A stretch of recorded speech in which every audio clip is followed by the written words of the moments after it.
अब डॉक्टरी में हमारे पास दो ऑप्शन है कि एलोपैथ एंड आयुर्वेद। अब धीरे धीरे हम विभेद करना शुरू करते हैं, हम डिफरेंस की बात करना शुरू करते हैं, एलोपैथ एंड आयुर्वेद। अब इसको समझने के लिए कि हम आयुर्वेद डॉक्टर हैं, एलोपैथ डॉक्टर हैं, कौन सा डॉक्टर अच्छा, तो हेल्थ के दो एस्पेक्ट्स होते हैं, one is preventive and second is curative. एक होता है जहां पे आप किसी को ये बताते हैं कि साहब इस सीजन में ये खाना है, इस तरह का आपको लाइफस्टाइल रखना है, अगर थोड़ा मोड़ा सीजनल बीमारी हो जाए तो आप किचन से अपने को ये ठीक कर लेंगे सो दैट आपकी बॉडी में केमिकल नहीं पहुंचेगा। एक वो डॉक्टर है प्रिवेंटिव। एक वो है जो कहता है कि बीमार शुगर हो गया, आ जाओ मैं दवाई देता हूं। बोले डॉक्टर साहब कब तक खानी है? कहते लाइफ लॉन्ग। कहते जी ब्लड प्रेशर हो गया, आओ मैं दवाई देता हूं। कब तक खानी है? Life long. थायराइड हो गया, हाँ जी दवाई देता हूं। कब तक खानी है? Life long. एक वो डॉक्टर है। अब मुझे ये बताइए कि एक डॉक्टर जो बीमार नहीं पड़ने देगा, और अगर बीमार पड़ गए तो पहले होम रेमेडीज से या फिर सेफ नेचुरल हर्बल मेडिसिन से आपको हील कर देगा एंड आपकी बीमारी को क्योर करने की क्षमता भी रखता है। एक तरफ वो डॉक्टर है और एक तरफ वो डॉक्टर है जिस पास मजबूरी में आदमी जा रहा है, पैसे दे रहा है लेकिन गाली दे के बाहर आ रहा है, इतना दिमाग खराब है मैं जिंदगी और खाऊंगा। सो कौन सा डॉक्टर ज्यादा बढ़िया रहेगा? पहला कि दूसरा? हाँ पहला, ये सच है। लेकिन कब? जब तुम अच्छे आयुर्वेदिक डॉक्टर बनो, तब आप लोगों को बता पाएंगे कि भैया प्रिवेंटिव हेल्थ कैसे रखनी है अपनी, और अगर बीमार पड़ गए तो कैसे आयुर्वेद से हम ठीक भी कर देंगे। आपको धन अधिक कमाना है तो आयुर्वेद में जाइए। धन अधिक कमाना है, मैं रिपीट कर रहा हूं, आयुर्वेद में जाइए। दोनों हाथ में लड्डू हैं, जहां मन करे प्रिवेंटिव पे बोल के पैसा कमा लो और क्लिनिक पे बैठ के बीमार ठीक करके कमा लो। कॉर्पोरेट आपको बुला रहे हैं, लोग ढूंढ रहे हैं उन लोगों को। पार्क में बैठ के एक बुजुर्ग व्यक्ति जो डॉक्टर नहीं है जब बताना शुरू करता है भाई ऐसे ऐसे पानी पिया करो, ऐसे ऐसे खाना खाया करो, ऐसे दूध पिया करो, उसको सुनने के लिए लोग 15 मिनट बैठ जाते हैं। आप तो मास्टर्स हैं, मास्टर होंगे उस फील्ड के। इस विश्व में प्रिवेंटिव हेल्थ के बारे में बहुत ध्यान से सुनिए, बहुत ग्लोरी, बहुत गर्व का विषय है। इस पूरे विश्व में प्रिवेंटिव हेल्थ के बारे में अगर कोई विज्ञान संपूर्णता के साथ, तर्क के साथ और वैज्ञानिकता के साथ लोगों को बता सकता है, सिखा सकता है, तो वो एकमात्र विज्ञान है आयुर्वेद विज्ञान। आज जिन लोगों के हाथ में हमारी हेल्थ है ना, जैसे वर्ल्ड हेल्थ ऑर्गेनाइजेशन और सो कॉल्ड एलोपैथिक डॉक्टर्स, वो आज तक ये नहीं जान पाए कि पानी कितना पीना चाहिए, खाना कैसे खाना चाहिए। जब आप किसी से बोलेंगे ना कि साहब मैं आपको बताऊंगा कि क्वालिटी कैसी होनी चाहिए, क्वांटिटी कितनी होनी चाहिए, कॉम्बिनेशन कैसा होना चाहिए फूड का, कौन सी दो चीजें एक साथ खा सकते हैं, कौन सी दो चीजें एक साथ नहीं खाई जा सकती, फिर टाइमिंग ऑफ ईटिंग, एंड फिर कहोगे तुम्हें तो वे ऑफ ईटिंग भी नहीं आता, खाना खाने का तरीका भी नहीं आता, वो मैं बताऊंगा आपको। तो लोग आपसे कहेंगे कब बताओगे? कहना बुलाओ, इन्वाइट करो, घर बुलाओगे तो खाना खिला देना, और ऑफिस बुलाओगे तो एक चेक दिला देना। ट्रस्ट मी, कुछ नहीं पता बाहर लोगों को। आपके पास वो सामान है जो लोग खरीदना चाहते हैं, दुकान नहीं खुली हुई, दुकान नहीं है, कस्टमर घूम रहा है, वो जानना चाहता है हम क्या खाएं, क्या पिए, किस सीजन में कैसा हमारा लाइफस्टाइल हो, लेकिन दुकान ही नहीं है। कितने स्कॉलर्स, आप बताइए आपके सीनियर्स कितने लोग बाहर बैठ के जो है हर साल पता नहीं कितने हजार आयुर्वेदिक डॉक्टर निकल रहे हैं, and the bitter and unfortunate fact is that even 1% of them they are not practising Ayurveda. Why?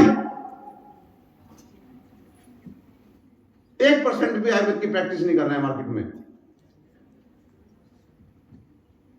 लोग ढूंढ रहे हैं तुम लोगों को, रेड कारपेट बुला के बिछा करके आपके स्वागत के लोग तैयार खड़े हैं, लेकिन बस एक ही काम करना है, अपने विश्वास को जगाना है। आयुर्वेद आज कम से कम एज ऑन नाउ ये कम्युनिटी बेस्ड नहीं है, ये इंडिविजुअल बेस्ड है। हमारे बैच में भी 50 लोग थे, लेकिन हम 5-4 लोग बहुत अच्छा कर रहे हैं, 45 नहीं कर रहे हैं। सो आपको दूसरों को नहीं देखना है, इवन सीनियर्स को भी नहीं देखना है। आपको मैं ये कह के जा रहा हूं कि आपके पास चरक संहिता है, सुश्रुत संहिता है, भागवत है, माधव है, शारंगर है, भाव प्रकाश है, और इनको समझाने के लिए आपको गुरु भी हैं। लेकिन ये गुरु भी तब आपको समझाएंगे जब आप पूछेंगे। आप इतना मजबूर कर दीजिए कि ये पढ़ के अगले दिन आए आपके बोले कि ये सब्जेक्ट आज मुझे थोड़ा सा काम था, कल बताऊं। आप देखना गुरुजी कहीं नहीं घर जाके वो किताब उठा के चैप्टर पढ़ रहे होंगे। आप पूछते ही नहीं है। तो जिस विज्ञान में जब हमने कहा कि डॉक्टरी में पैसा अधिक है, अब डॉक्टरी के भी 2 एस्पेक्ट, प्रिवेंटिव एंड क्यूरेटिव। आप फॉर्चुनेटली उस एस्पेक्ट में घुस गए हैं जहां पे प्रिवेंटिव आप ही बता सकते हैं, कोई और है ही नहीं बताने वाला, और क्योर भी आप देने वाले हैं। They can give control but you can offer cure. तो आप सोचिए आप अपनी कितनी फीस रख सकते हैं, कितना धन कमा सकते हैं। मैं आपको बता नहीं सकता मैं कितना धन कमा रहा हूं बिकॉज ऑफ सम रीजन, लेकिन बहुत धन है। अरे लाइन लगी बड़ी है। कॉर्पोरेट्स को महीने भर का टाइम देता हूँ, बुलाते हैं और उनको पता क्या पढ़ाता हूँ, आज लेक्चर केवल पानी पे होगा, पानी पे बस। केवल I will talk about water, कि जल कितना पीना चाहिए, कब कब पीना चाहिए, कैसा पीना चाहिए, किसके साथ पियो, किसके साथ, भोजन के साथ जल का संबंध। लोग बोलते हैं खाने के साथ पानी ना पियो, कहाँ लिखा है? अरे अंग्रेज बोलते थे, जो डॉक्टर बोलते थे। आपने क्यों बोलना शुरू कर दिया? आयुर्वेद ने क्यों बोलना शुरू कर दिया खाने के साथ पानी मत पियो? उनकी सुन के अपनी किताबें खोलो भाई। हमारी किताब में तो लिखा है भोजने च अमृतम वारी, भोजन के साथ तो जल अमृत के जैसा होता है। जब आप ये बोलोगे तो वो आपको चेक भी देगा, बुलाएगा भी। कहना भैया भक्तस्य आदौ जलम पितम अग्नि साधन कृसंगताम अंतः करोति स्तोत्रम ऊर्ध्वं च माशयत कदम मध्य मध्यंगताम साम्यं जातनम दंडम सुखम। जो ऐसे से बोल के बोलोगे ना, चरक ये बोलता है, किस चक्कर में पड़ रहे हो भैया? तो फिर वो आपको बुलाया। कहना एक लेक्चर केवल जल पे, जल का संबंध डायबिटीज के साथ, जल का संबंध ब्लड प्रेशर के साथ, जल का संबंध कैंसर के साथ, जल का संबंध मोटापे के साथ। हर बस केवल जल पे एक लेक्चर। उसके बाद दूसरे लेक्चर के लिए केवल मिल्क एंड मिल्क प्रोडक्ट्स की बात होगी। तीसरा चैप्टर होगा केवल मीठे पे, मीठे में चीनी का क्या गुण, गुड़ का क्या गुण, शक्कर का क्या गुण, मिश्री का क्या गुण। एक लेक्चर होगा केवल तेल घी पे। और आप देखिए फिर आपको कितना आनंद आएगा। आपको जब आप किसी भी रोग को, हमारे यहाँ कहावत है कि दवा से काम नहीं चलता जब तक आप उसको पत्थे की तरफ ना ले जाएं। उसके लिए क्या खान पान अच्छा है, कैसी जीवन शैली अच्छी है, ये अगर नहीं बताएंगे तो रोगी ठीक नहीं होगा। एंड अनफॉर्चुनेटली वो बता नहीं सकते क्योंकि उनके पास वो पुस्तक ही नहीं है। फॉर्चुनेटली हम बता सकते हैं क्योंकि हमारे पास पूरा डिटेल में ये नॉलेज है। हम तो अपर हैंड पे हैं और वो कितना खराब कर रहे हैं आप सोच नहीं सकते। दही को कितने लोग मानते हैं ठंडा होता है? हाथ उठाएं। बहुत लोग मानते हैं। दही कैसी होती है? ठंडी। लेकिन दही होती कैसी है? गर्म। लेकिन तुम्हारे कहने से क्यों मानेंगे भाई? जब आप कहोगे चरक संहिता अध्याय इतना श्लोक नंबर से, दधि उष्णम दीपनम स्निग्धम कषाय अनुरसम गुरु पाके अम्ले ग्राही पित्त अश्र शोथ मेधा का प्रथम, जब ऐसे बोलोगे ना तब कह रहा मैं नहीं कह रहा, चरक कह रहा है। चरक स्वास्थ्य का देवता है, धन्वंतरी जी का बेटा। जैसे भगवान शिव को आप अपशब्द नहीं कह सकते तो गणेश जी को भी नहीं कह सकते ना। तो अगर भगवान धन्वंतरी को धनतेरस के दिन ही आप पूछते हैं ना, तो ऐसे ही उनके सब सुपुत्र हैं, उनके शिष्य हैं चरक सुश्रुत। तो इन्होंने कहा, मैं नहीं कह रहा, लेकिन इनकी बात को वहां तक पहुंचाने में माध्यम आपको बनना पड़ेगा। तो एक ऐसा विज्ञान जो दोनों हाथों में आपको लड्डू दे रहा है धन का, वो विज्ञान आपके पास आ चुका है। मतलब आप उसके द्वार पे खड़े हो। अब आप कितना उसको मिठास भर सकते हैं लड्डू में, वो आपके हाथ में है। यश की बात करें तो यश, मैं आपको बता रहा हूं, इस प्रोफेशन से ज्यादा यश कहीं नहीं मिल सकता। अगर आपको इंडिविजुअल बहुत शौक है कि आपको पूरा समाज जाने, आज की डेट में, कम से कम आज की डेट में, आई एम नॉट टॉकिंग फॉर कि 15 साल बाद क्या होगा, तो मैं बता रहा हूं जल्दी से बन के निकलो और समाज में जाकर प्रैक्टिस शुरू करो।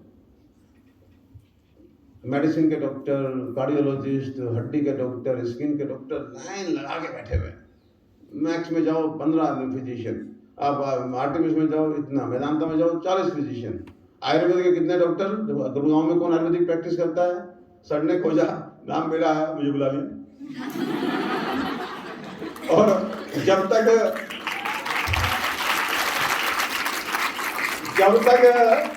यही लोग आप लोगों को मोटिवेट करके नहीं भेजते मार्केट में मेरे साथ, तब तक मैं ही आता रहूंगा। सो अब मैं थक गया जा जाके, मैं कह रहा अब आओ आप लोग। तो यश जो है, रिकॉग्निशन, आज मैं ईमानदारी से कह रहा हूं आपको, ये हमारा परिवार बैठा है सारा। अगर गुड़गांव, यश क्या होता है, ये होता है कि वहाँ का काउंसलर, वहाँ का एमएलए, वहाँ का मेयर, वहाँ का एमपी आपको जाने, तो वो इसलिए जानेगा ना, जो चीज़ अकेली होगी, कम होगी, वो उस रिकग्निशन में आती है। जो भीड़ लगी पड़ी है उसमें रिकग्निशन नहीं मिलेगा ना। तो आप अभी पूरा स्कोप है, आप आइए बाहर, बस आपने एक ही काम करना है, एक प्रण लेना है कि साहब मैंने आयुर्वेद करना है, और आयुर्वेद हो जाएगा बहुत बढ़िया से, क्योंकि इतना सारा ज्ञान इसमें है कि जिस एक तरफ एक डाइटिशियन, सोचिए हम लोग तो डाइटिशियन से भी बुरे हो गए। एक डाइटिशियन जो है, जो आधा अधूरा और गलत ज्ञान लेके बाजार में इस समय है, मार्केट में, वो इज्जत से कमा के खा रही है, और कहीं खड़े होकर बड़े इज्जत से बोलते हैं आई एम डाइटिशियन। गलत ज्ञान लेके मेदांता, आर्टेमिस, बड़े बड़े हॉस्पिटल्स में रात में पेशेंट को, जिनको लंग का प्रॉब्लम है, हार्ट का प्रॉब्लम है, दुनिया भर का आर्थराइटिस है, उनको रात में खाने में दही आ रही है। नानकतम दधी मुंजीत, रात में दही ना खाएं, हमारा शास्त्र बोलता है, किस लिए? दधी अभिषंध्या नाम, पर सब कुछ लिखा है। तो वो डाइटिशियन, एक फिजियोथेरेपिस्ट कहीं ज्यादा कॉन्फिडेंटली बात करता है then our Ayurvedic scholars and Ayurvedic doctors, क्योंकि हम उलझे हुए हैं, हम बिखरे हुए हैं, हम समझ नहीं पा रहे, हम इंटीग्रेशन नहीं कर पा रहे अपने आयुर्वेद के साथ, हम अपने को जोड़ नहीं पा रहे आयुर्वेद के साथ। सब कुछ होने के बावजूद भी वो डाइटिशियन, क्योंकि वो जो भी टूटी फूटी किताब है उसी को पढ़ के वही बोल रही है कॉन्फिडेंस के साथ। फिजियोथेरेपिस्ट है, जो भी जानता है उसी को गाया जा रहा है। और हमारे पास सब कुछ होने के बाद, मतलब एक शब्दों में बोलूं, हम बहुत अमीर बाप की नालायक औलाद है, और एलोपैथ वाले गरीब बाप की लायक औलाद है। थोड़ा सा सामान पीछे पूंजी लेके और पूरे विश्व को संभाला हुआ उन्होंने, और हम लोग इतना बड़ा ज्ञान का भंडार लेकर के कुछ नहीं दे रहे समाज को। और समाज को देंगे कैसे? पैसा मिलता है बदले में, भाई यश मिलता है बदले में। इंटीग्रेशन की बात यह है कि आप डॉक्टर बनेंगे, सारा समाज आपसे जुड़ना चाहेगा। एक गली में आप देख लीजिए, डॉक्टर भी होगा, इंजीनियर भी होगा, प्रॉपर्टी डीलर भी होगा, सब कुछ होगा, लेकिन एक घर जिससे सब लोग संबंध रखना चाहेंगे, वो डॉक्टर का घर होता है समाज में। आपके पूरे रिश्तेदारी में एक बात, मतलब जो किसी को नहीं बताई जाएगी, अगर आप बाई चांस डॉक्टर हैं, आप तक वो बात सबसे पहले बताई जाएगी। This is the social reputation which A doctor really है।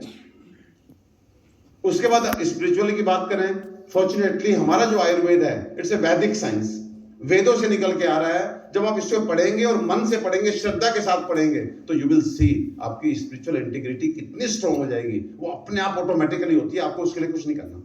एंड स्पिरिचुअल इंटीग्रिटी का मतलब क्या होता है? व्हेन वी से आयुर्वेद पढ़ने आए हैं, तो सब लोग आपको एक परिभाषा बोलते हैं, समदोषः समग्निश्चय समधातु मन के लिए प्रश्नात्मेंद्रिय मने स्वस्थिति। Health is not mainly state of physical wellbeing, physical mental social.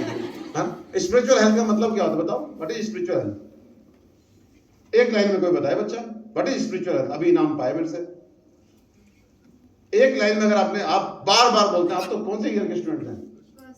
First year, second year बोलो यार, और कोई बच नहीं सकते। सेकेंड ईयर, फर्स्ट, पहला श्लोक यही रट रट के बोलते हैं लोग। और अभी जो मेरे बाद कई लोग आएंगे गेस्ट, वो भी यही सब बोलेंगे।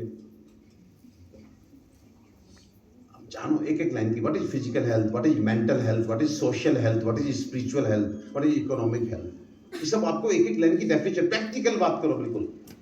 तो स्पिरिचुअल इंटीग्रिटी का मतलब यह है, एक तरह से वो भाव, वो ताकत आपके शरीर में आ जाना जो आपके मन में, आपके शरीर में समता का भाव स्थापित कर दे। दुख में, सुख में, लाभ में, हानि में, जीवन में, मरण में, यश में, अपयश में आप मस्त हैं। ये होता है स्पिरिचुअल हेल्थ, स्पिरिचुअल इंटीग्रिटी। केवल जा करके पहाड़ों पे और भगवा पहन के, बाइक पहन के, माला रखते, ये सब कुछ नहीं होता। स्पिरिचुअल इंटीग्रिटी का मतलब है वो विज्ञान। जब आप आस्था के साथ वेदों में जाओगे ना, तो अपने आप स्पिरिचुअल इंटीग्रिटी आप देखेंगे, आपको प्रभावित ही नहीं होते आप। सो ये स्पिरिचुअल इंटीग्रिटी आयुर्वेद आपको फ्री में देगा। सेटिस्फैक्शन का मैंने पहले बोल दिया कि इतना सेटिस्फैक्शन मिलता है जब पेशेंट आके आता है कि साहब अपने बच्चे को बचा लिया, और वो 50 साल और 60 साल का जब आदमी, ही और she tries to touch your feet, तो उस समय आपकी आंखें नम हो जाती हैं।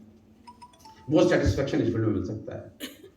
एंड एट लास्ट भैया आप कम से कम दूसरों को सिखाने जा रहे हैं कि कैसे आपने हेल्दी रहना है, तन से, मन से, समाज से, अध्यात्म से, तो आपको तो कम से कम पता है ना। अब किसी ने जिद की हुई नहीं मैंने तो मोटा होकर रहना, तो रह ले भाई, लेकिन उसे पता है आयुर्वेद के स्कॉलर को कि मोटा किससे होता है, पतला किससे होता है। तो आपकी वास्तव में शरीर का स्वास्थ्य भी आप बरकरार रख सकते हैं, खुद का भी, when we know the Ayurveda. So पहला point, relevancy of Ayurveda as an career. तो मैंने बोला एक आयुर्वेद का कैरियर ऐसा है जो आपको हर डायरेक्शन में आपको श्रेष्ठता दे सकता है, कंडीशन प्रोवाइडेड कि आप आयुर्वेद को अपना लें दिल से कि आयुर्वेद मेरा है, मैं आयुर्वेद का, मैंने 10 रुपए भी कमाने हैं तो आयुर्वेद से, 10,000 कमाना है तो आयुर्वेद से, 10 लाख कमाना है तो आयुर्वेद से। ऐसा ही कुछ प्रण, ट्रस्ट मी, भगवान सामने है, जो जल रही है। मैंने सेकंड ईयर बीएमएस में ले लिया था कि आयुर्वेद से करना, चाहे तेल बेचना पड़े लेकिन बेचूंगा आयुर्वेदिक तेल ही। उस समय हर जो भी कमी होती है उसका निवारण होता है। मुझे कमी क्या लगी आयुर्वेद में? उसमें कमी ये लगी, एक तो लोग पढ़ते नहीं है, चीज को समझने की कोशिश नहीं करते। नंबर 2, दवाइयां ठीक नहीं है। You will not believe, when I was in 3rd year BMS, मैंने उस समय बहुत अच्छे से दवाइयां मैं उस समय बीएमएस में था। जब आप एमडी करेंगे तब आप काय चिकित्सा अलग होता है, भेषज कल्पना अलग होता है, रस विज्ञान, तो ये सब चीजें हैं, वो अलग अलग स्ट्रीम के अलग अलग एक तरह से एक्सपर्टीज होती हैं। लेकिन बीएमएस के टाइम पे आपको सब सब्जेक्ट पढ़ाए जाएंगे। When I was in 3rd year, you trust me, मैं सारी मेडिसिन खुद से बनाने लगा था। बाहर किसी फैक्ट्री में जा जाकर मैं उनके यहाँ क्लास खत्म होते ही मैं उधर भागता था कि मुझे सिखाओ, कैसे बना रहे हो। एंड आज की डेट में मैं आपको बता रहा हूँ, I have my own pharmacy जिसमें 45 लोग काम करते हैं। एंड मैं सोना, चांदी, भस्म, हीरक, भस्म, सारे अवशेष अपनी प्रैक्टिस के लिए, I don't give in market. अपनी इतनी बड़ी फैक्ट्री केवल मुझे सप्लाई करती है, अकेले एक प्रैक्टिशनर को इतनी पता है आयुर्वेद मेडिसिन की, और मैं हर चीज अपने हाथ से खुद बनाता हूँ। तो कहीं कोई दिक्कत नहीं है। Again, requirement is of integration with faith, विश्वास के साथ, वफादारी के साथ आप आयुर्वेद से जुड़िए। आयुर्वेद आपको कहां पहुंचाएगा वो आप सोच भी नहीं सकते। एलोपैथ से कंपेयर किया ना मैंने, अभी किया, एक स्पष्टता से किया। एक होता है लाक्षणिक चिकित्सा, एक होता है लाक्षणिक आराम दो, लेकिन साथ में उसके रोग की मूल को समझ के, रूट को समझ के उसको क्योर करो। आज के डॉक्टर जो मार्केट में बैठे हैं, they are not capable of even curing constipation of everyone. any लोग कॉन्स्टिपेशन के पेशेंट आते हैं, पेट के रोगी आते हैं, उनसे पूछिए कि हाँ जी क्या हुआ, कहते हैं आ जा रहे हैं, सब दवाई दे देते हैं, खा लेते हैं, बस ऐसे रहता है। कॉन्स्टिपेशन जैसी बहुत सिंपल सी प्रॉब्लम भी आज मार्केट में लोगों की सॉल्व नहीं हो रही है। क्यों? क्योंकि उनको बेसिक कारण नहीं पता। वो कहते हैं इंटेस्टाइनल मोटिलिटी कम हो गई, ये ले लो जी, पेरिस्टाल्टिक बढ़ेगी, आपका पेट साफ हो जाएगा। किसी को ठीक हो जाता है, किसी को लूज होकर हो जाता है, किसी को 2 चम्मच से पहले हो जाता है, फिर वो 4 चम्मच पे आ जाता है, फिर वो 6 पे आ जाता है, फिर 2 लैक्सेटिव एक साथ लेने लगता है, परेशान रहता है, दिन भर एक ही काम रहता है। साथ में ये कह दिया जाता है कि सुबह उठ के जरा पानी पिया कर, 4-6 गिलास जग भर के पानी पिया कर। जब आप आयुर्वेद पढ़ेंगे तब आप खुद जानेंगे कि कॉन्स्टिपेशन, गैस फॉर्मेशन, एसिडिटी, या कोई भी any symptom related to indigestion, is basic root क्या है? अग्नि का मंद हो जाना। हमारी जो डाइजेस्टिव पावर है वो कम हो गई, खाना सही से नहीं पचा। Again, as per the body constitution, किसी को गैस बनना शुरू हो गया, किसी को पित्त बनना शुरू हो गया, किसी को कब्जी हो गया। अगेन, बॉडी का कॉन्स्टिट्यूशन ये था, इंडाइजेशन था। अब वो आमा जिन में गया कि विदग्धा जिन में गया कि विष्टब्धा जिन में गया, ये सब आयुर्वेद में लिखा है। लेकिन एक मोटा मोटा बात करें, अगर किसी को कॉन्स्टिपेशन हो जाए तो आपके हिसाब से, आपने ये पढ़ लिया आयुर्वेद में कि अग्नि की मंदता, हमारा डाइजेस्टिव पावर का स्लगिश हो जाना इज द रीजन, तो आपको किसी को क्योर करना है तो आप क्या करेंगे? अग्नि को बढ़ाएंगे ना। फिर आप वो हर्ब्स ढूंढेंगे ना, कौन अग्नि का वर्धन करता है, चलो इसको क्रिकेट चूर्ण देके देखते हैं, सौंठ, काली मिर्च, पिपली, इसको चित्रकादी वटी देके देखते हैं, ऐसे बोलोगे ना। लेकिन वो देने वाला कोई नहीं है, उस कॉन्सेप्ट को समझने वाला कोई नहीं है। वो कहता है पेट साफ नहीं हो रहा, आप ही के लोग बोलते होंगे, घर में मम्मी पापा से बात करना, आपके दादा नानी होंगे तो वो भी सुबह पानी पी के जा रहे होंगे। तो वो वहां पे अग्नि का वर्धन ना करके, फायर को पुष्ट ना करके, फायर के universal opponent that is water, उसको बढ़ा देते हैं और उसके कॉन्स्टिपेशन को परमानेंट कर देते हैं। अब पीता रहे बेटे पानी, तू सुबह उठ के 2 गिलास 4 गिलास 6 गिलास जग भर के और पीता रहे और जाता रहे डॉक्टर के पास, तेरा कॉन्स्टिपेशन भी ठीक नहीं होगा। आप समझ रहे हैं कितना हम लोग रोंग ट्रैक पे हैं। और अगर रोंग ट्रैक की बात करें कि हाँ नहीं है हम रोंग ट्रैक पे, तो एक चीज और बता दो मेरे को आप लोग, आज हम उस इरा में हैं जहां पे हम शिक्षित अधिक हैं। अगर हम थोड़ा सा कंपेयर करते हैं, बेटे फैक्ट्स की बात करते हैं, प्रैक्टिकल, अगर आज के हम लोगों को कंपेयर करें 50 साल पहले के लोगों से, यानी अपने दादा परदादा से 50 साल पहले, मैं I am not talking about the Mahabharata काल वैदिक काल में, अब 50 साल पहले के लोगों से कंपेयर करते हैं, शिक्षित कौन अधिक, वो या हम? शिक्षित कौन अधिक लग रहा है आपको, वो या हम? जोर से बोला, कुछ तो हमारे पास है, हाँ तो बोलो। हम। धनी वो अधिक थे कि हम? डॉक्टर्स उस समय अधिक थे कि अब? हेल्थ अवेयरनेस उस समय लोग थे कि अब?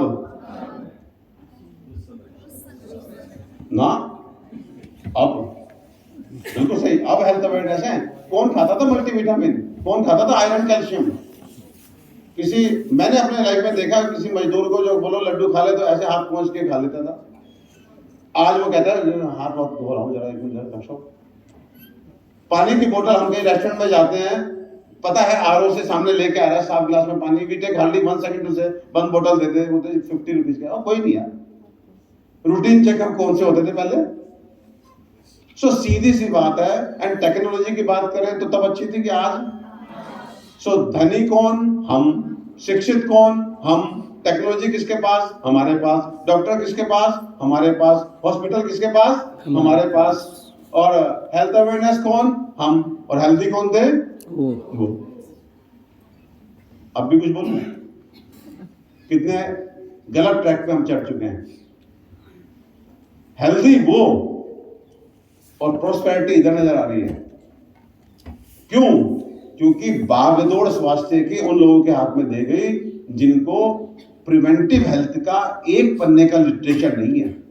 वर्ल्ड हेल्थ ऑर्गेनाइजेशन पूरे विश्व को डायरेक्शंस देता है। उनसे पूछो कि भैया वर्ल्ड हेल्थ ऑर्गेनाइजेशन में कौन है ऊपर बैठे हुए? एलोपैथ को, science, so called modern science को वो बेस बनाते हैं, और यूरोपियंस, अमेरिकन, अफ्रीकन से बैठे हुए हैं। अब धीरे धीरे समय सही हो रहा है, 1-2 इंडियंस वहां पहुंच रहे हैं वर्ल्ड हेल्थ ऑर्गेनाइजेशन में, आयुर्वेद को थोड़ा सा एक्सेप्टेंस मिल रही है। अदरवाइज उन्होंने ये हालत कर दी कि सब कुछ अच्छा होने के बावजूद भी लाइफ के 2 सबसे इंपॉर्टेंट पहलू, number 1 quality of health, number 2 quantum of age, दोनों में देखो कहां जा रहे हैं हम लोग। क्वालिटी ऑफ हेल्थ की बात करें तो हम कंपेयर नहीं कर सकते बेटे, ना हम पहले, हमारे जो दादा लोग जितना वजन उठा लेते थे हम सोच नहीं सकते, जितना वो पैदल चलते थे हम सोच नहीं सकते, जितना उनकी डाइजेस्टिव पावर थी, कितनी रोटी खाते थे हम सोच नहीं सकते, कितना वो घी पीते थे। मेरे पिताजी जिस दिन भूख नहीं होती थी, मेरे पिताजी वो मेरी माताजी को बोलते थे आज भूख नहीं है, कटोरे में घी पा के थोड़ा शक्कर दे दे, मतलब कटोरी भर के घी का शक्कर देते, आज भूख नहीं है मेरे को। आज उतना घी जितना मेरे खुद के फादर उस समय भूख ना होने में खाते थे, 1 हफ्ते में मेरे घर में लगता होगा। सो उनकी किसी भी कैपेसिटी से हम कंपेयर नहीं कर सकते, इंक्लूडिंग रिप्रोडक्टिव पावर। आज जो बड़े बड़े स्मार्ट लड़के दिखते ना, अभी लेटेस्ट रिपोर्ट यह है कि average 6th corporate couple is having problem with fertility. तो इसलिए किसी के कोट पैंट में मत जाना, लंबा सा है। एक बच्चा करने से पहले हमारे पास सलाह लेने आते हैं लोग, और पहले वालों को कहना पड़ता है रुको यार, बंद करो भाई। सो हेल्दी वो, प्रोस्पेरिटी इधर अधिक, क्योंकि भागदौड़ गलत हाथों में। और भागदौड़ गलत हाथों में क्यों? क्योंकि सही हाथ आ ही नहीं रहे आगे। आप जब ये बोलना शुरू करोगे कि साहब हम आपको बताते हैं कि खाना पीना कैसा होना चाहिए, कैसे एज बढ़ती है, कैसे बीमारी से दूर रहा जाता है, तभी ना कोई सुनेगा। कोई कहने वाला ही नहीं है, समझ रहे हैं? तो आयुर्वेद अगर आज पिछड़ा हुआ है, आयुर्वेद को अगर रिकॉग्निशन नहीं मिल रही, तो उसके पीछे कोई और कारण नहीं है। अनफॉर्चुनेटली आयुर्वेद के स्कॉलर, आयुर्वेद के टीचर और आयुर्वेद के इंस्टीट्यूशन और आयुर्वेद को चलाने वाले ऊपर के लोग जिम्मेदार हैं। इतना बड़ा विज्ञान आपके हाथ में है, आप उसे बेच नहीं पा रहे। लोग खरीदार सड़क पे घूम रहे हैं, क्यों मोटिवेशन नहीं है भाई? क्या रीजन क्या है? कोई नहीं बता पा रहा। सो प्लीज, मैंने आपको बता दिया, यू हैव नोट टू सी कि आपके सीनियर्स कहां पे हैं। वो 40,000 की कहीं नौकरी कर रहे हैं कि 30,000 की नौकरी कर रहे हैं, वो रो रहे हैं, वो गरिया रहे हैं, क्या कर रहे हैं। अगर आपने कैरियर की बुलंदियों पे पहुंचना है तो आयुर्वेद में कम से कम आपको इंडिविजुअल चलना पड़ेगा। आज जाकर के बगल के रूम वाली लड़की या लड़का क्या कर रहा है उससे मतलब नहीं है। जाके अपनी चरक सुश्रुत वाग्भट अपने ग्रंथों को उठाओ और जो आपको मोस्ट इररेलेवेंट लगे, जब आप मार्केट में आएंगे, that will become the most relevant thing. मैंने अपने बीएमएस के टाइम पे जल नहीं पढ़ा था।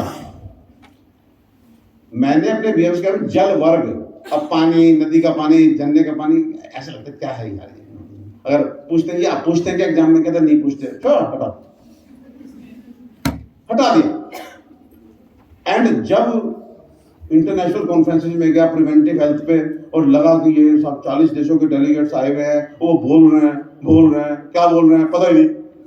तो मैं बैठा सामने सबसे छोटी उम्र का आदमी, मैंने कहा यार मेरे को तो, मैं बताता हूँ क्या होता है। एंड वास्तव में ये हुआ, इधर बैठ के बोलना शुरू किया। जब तो अभी तो मैंने पढ़ा भी नहीं था जलवर्ग, तब भी उनसे अच्छा बोल गया। लेकिन फिर सोचा कि अगर भैया ये तो अभी कुछ नहीं जानते इसलिए इन्होंने पकड़ा नहीं, लेकिन अगर अपने यहाँ वास्तव में पताका फहरानी है तो जो है आपको पढ़ना पड़ेगा, और सब हमारी पुस्तकों में है। फिर जब जल वर्ग की 4 लाइनें पढ़ने के लिए किताब खोली तो जल वर्ग पे इतना था कि खाली जल और जल पे केवल एक किताब लिख दी मैंने, केवल जल पे एक किताब लिख दी। अब आप सोचिए, उसके बाद दूसरी पुस्तक जब मैं दूध पढ़ता हूं तो दूध पढ़ना है। और सबसे बड़ी बात यह कि मिथ में सारे लोग, पानी, व्हाट्सएप मैसेज आते थे, पानी अधिक पियोगे तो शुगर नहीं होगी, पानी अधिक पियोगे तो बॉडी डिटॉक्स हो जाएगी। तब पता लगा बॉडी में टॉक्सिन्स पहुंचते ही पानी से हैं। वो बोलता है ऋते शरद निरागाभ्याम पिबेत स्वस्थोऽपि शैलक्षय, कि 2 ऋतु छोड़ दो, एक तो शरद ऋतु ऑटम, एक ग्रीष्म ऋतु, उसके बाद बाकी 4 ऋतु मतलब 8 महीने स्वस्थोऽपि च पिबेत अल्पम, स्वस्थ भी अल्प मात्रा में ही जल पिए अगर हेल्दी रहना है तो, मतलब सम्यक मात्रा में पिए। खाना पीना कभी बढ़ोतरी का होता ही नहीं है। सो कहने का मतलब यह है कि इतने बड़े बड़े कंसेप्ट, ऐसी पंच लाइन, जानते हैं वीडियो में हम प्रोफेशनल मार्केटिंग होती है ना, तो एक पंच लाइन बनती है, एक पंच लाइन बनाओ और इनविटेशन पाओ और चेक ले जाओ।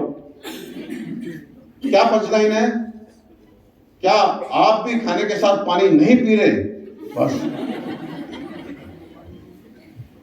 क्या आप भी रात में दही खाने का पाप कर रहे हैं?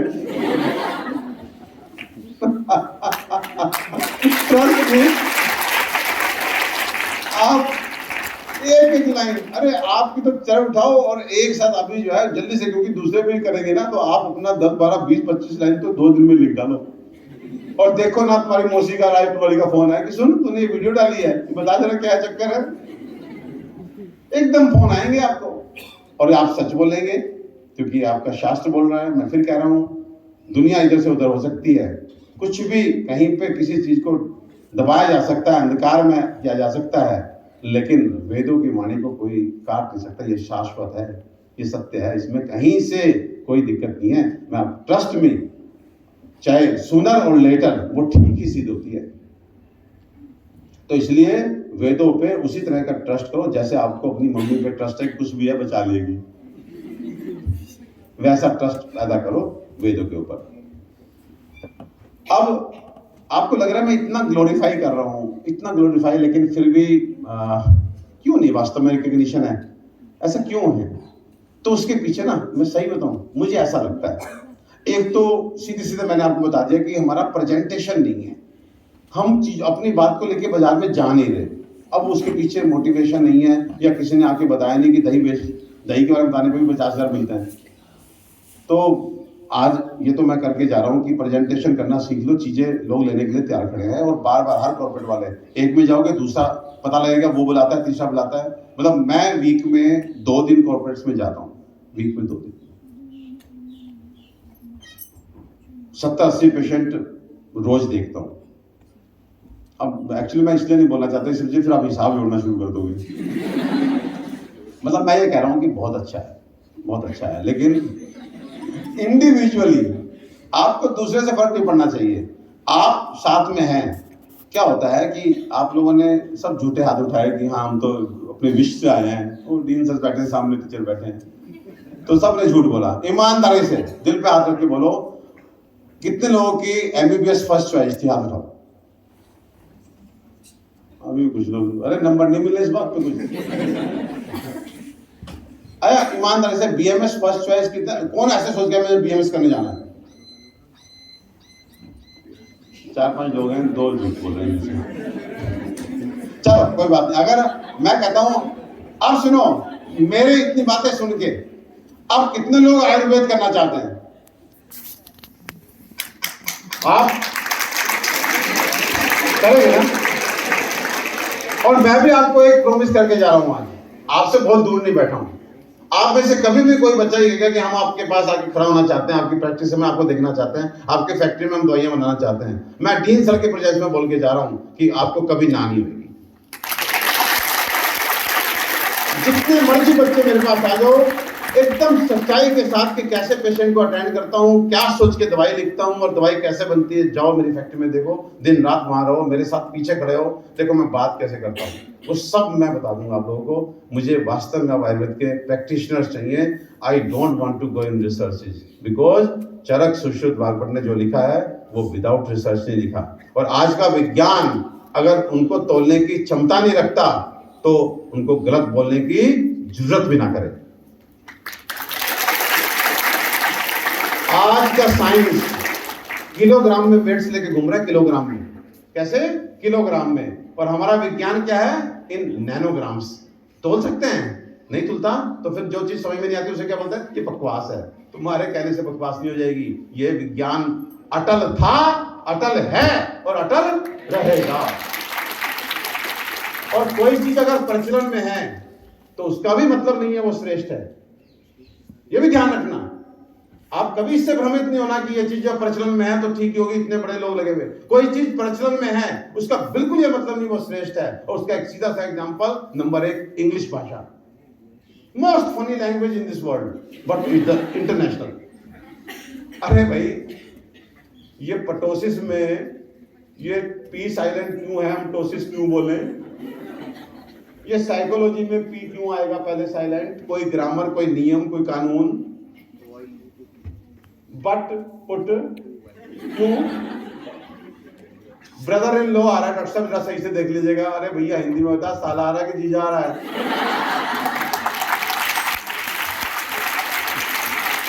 माई अंकल, अरे अंकल भैया तेरे मामा है, चाचा है, ताऊ है, क्या है? इतनी आधा अक्षर ही नहीं है, आधा अक्षर नहीं है। जिससे हमारे क्या होता है, हम लिखते हैं स्थली, तो वहां पे सथली लिखा जाएगा, SATH। और उनसे बोलो कि नहीं ये सथली नहीं है, ये स्थली है, तो कहेंगे तो नहीं SATH। आप बताओ, अगर आप पढ़े लिखे हैं, आपको हिंदी में एक नोट दे दिया जाए पढ़ने के लिए, आपको मात्रा ज्ञान है, तो आप राम को राम ही पढ़ेंगे, रमा को रमा ही पढ़ेंगे, रम को रम ही पढ़ेंगे। और अगर आप पोस्ट ग्रेजुएट हैं, आप PhD भी हैं और किसी इंग्लिश के शब्द से आप वाकिफ नहीं हैं, तो आप वहां पे क्या ड्रामा कर देंगे वो भगवान जाने, याद जाने। अगर कोई मेडिकल का स्टूडेंट नहीं है और सामने कहीं सोरियासिस आता है तो पसोरियासिस ही पड़ेगा वो। अब ये क्यों है सर, आप बता पाएंगे क्यों ये लगा दी क्लास। तो मेरा तो एक छोटा सा मतलब ये है, अपने दिल से ये निकाल दो कि अगर कोई चीज रिकॉग्निशन पा रही है, अगर प्रचलन में है तो वो बेस्ट है, ऐसा बिल्कुल नहीं सोचना। वो अच्छी चीजें दबाई जा सकती हैं हमेशा। एक नेता भी हमारे यहाँ है ना, वो टॉप पे है, लेकिन क्यों टॉप पे है ये किसी को, कांग्रेसी को भी नहीं पता। सो टॉप पे रहने का मतलब ये नहीं है बेस्ट, टॉप पे रहने का मतलब है परिस्थिति बस वो कुछ है, स्टार्स हैं, उसको ऊपर आगे बढ़ा रहे हैं। और कभी कभी कोई चीज टॉप पे इसलिए जाती है क्योंकि नीचे वाले हिल के राजी नहीं होते, तो वो बैठा भी, तू ही बैठा रहे।